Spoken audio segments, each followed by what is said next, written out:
Kathleen Hall Jamieson. She is author of Cyber War: How Russian Hackers and Trolls Helped Elect a President.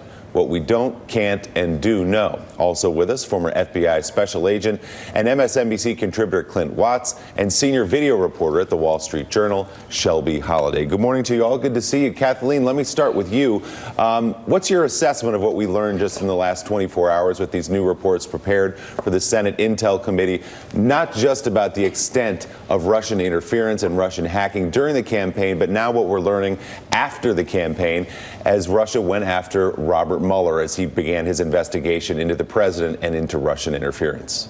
Well, the first thing we learned is the sanctions that have been imposed haven't worked. They didn't act as a deterrent.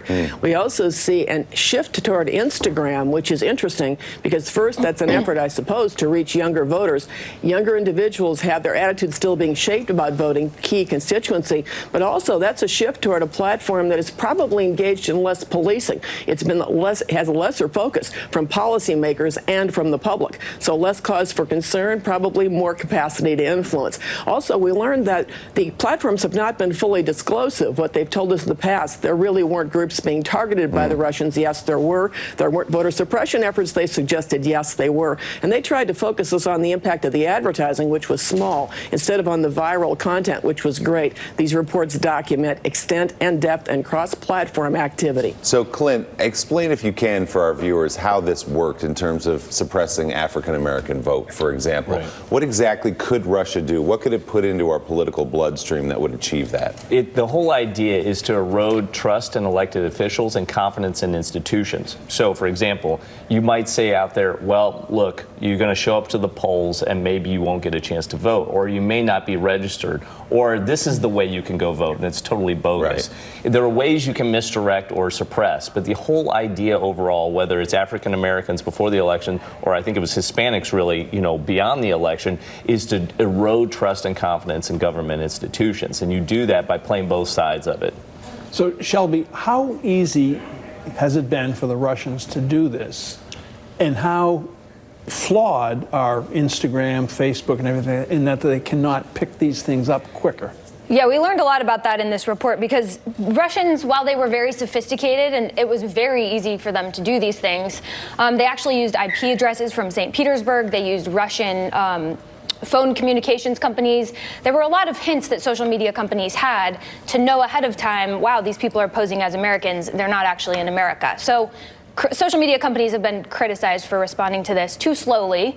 But I think she brings up a great point that we still don't have all of the information. Facebook really wanted us to look at these ads, look at how many rubles were spent on their ad campaigns, when in fact, what was really important were the organic ads that went viral. And also my colleagues and I at the Journal have been covering individual profiles. Facebook is still not disclosing these, but these were fake profiles set up to look like a person, not a group, and they would be used to reach out to Americans, mostly African Americans, to say, hey, come join our Black Business Directory or sign this petition. And so by getting them involved in that way, they actually were able to collect the data of Americans as well, not just influence what they were thinking. So, but how is it that it's like a bank robbery? Someone comes in and robs a bank 2-3 times and everything like that, and the bank was robbed. And right. Oh, by the way, they're here again to rob the bank. How is it that they keep coming back and are with us still today, and very little can be done? Yeah, I mean, everyone wishes we had more answers to that. But I think one of the things these reports highlight is that the Russians were very good at cross-platform promotion. So they would have an Instagram account, a Facebook account,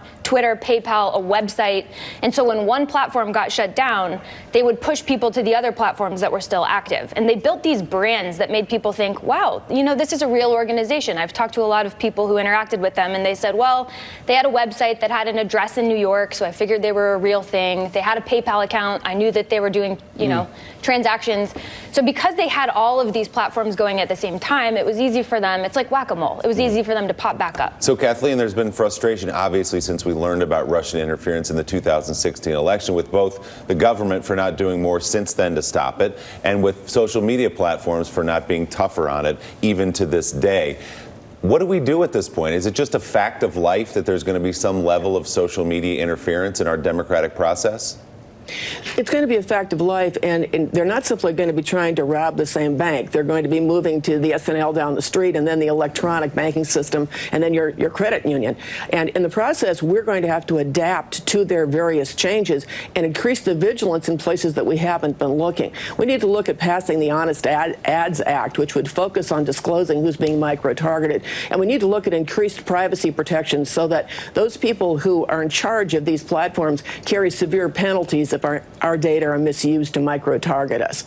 Clint, are we any better off than we were when Russia was doing this in 2016? One part of it is awareness. I mean, we've talked about it a lot. We have these reports now. We know some of the tactics, and so people are going to. You can't get surprised twice, with the technique. At the same point, though, we're seeing everyone undertake these tactics. So the Russians mastered the playbook, but that's been exported to every country around the world. You're seeing political campaigns do it.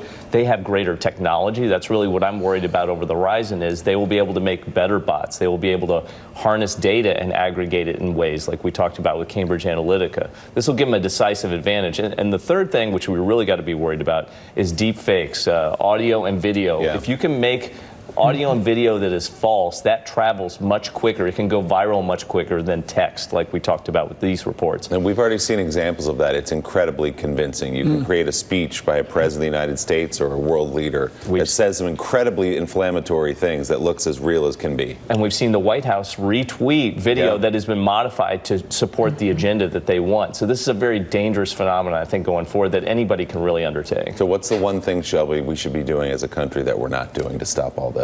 Well, one thing I think we should be looking at is whether or not the Russian hacking, helped inform these social media campaigns. They stole voter data, they stole information about Americans. Did they use that to target Americans with some of these ads, with some of these the voter suppression efforts? Did they use the African American data? Did they use the Mexican American data to undertake these efforts? All right, Shelby, Clint, Kathleen Hall Jamieson, thank you all very much. Important conversation. Coming up next, NBC's Tom Brokaw joins